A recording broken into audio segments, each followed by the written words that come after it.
ആ കുട്ടിയെ ആക്രമിക്കാൻ ശ്രമിച്ചു.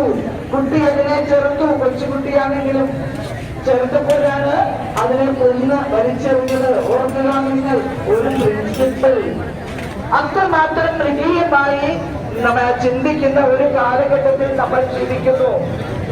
പാവന്റെ സ്ഥിതി നമ്മുടെ ഇന്ത്യയുടെ പ്രധാനമന്ത്രി ജവഹർലാൽ നെഹ്റു പറഞ്ഞത്, ഒരു നാടിന്റെ സ്ഥിതി അറിയണമെങ്കിൽ അവിടുത്തെ സ്ത്രീകളുടെ അവസ്ഥ മനസ്സിലാക്കണമെന്ന്.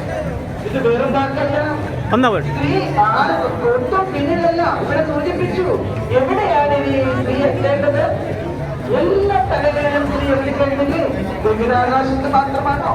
നമുക്ക് വിമാനം പ്രവർത്തിക്കുവാനും ബഹിരാകാശത്ത് പോകുവാനും എന്ന് വേണ്ട, ഭൂമിയിലും കടലിലും നമ്മുടെ ആകാശത്തും ഒക്കെ പറന്ന് നടക്കുവാൻ കഴിയുന്നുണ്ട് സ്ത്രീക്ക്.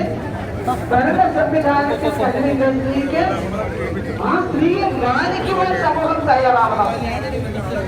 പുരുഷനെ മാനിക്കുവാൻ സ്ത്രീയും, സ്ത്രീയെ മാനിക്കുവാൻ പുരുഷനും തയ്യാറാവണം. അങ്ങനെ തയ്യാറായാൽ ഈ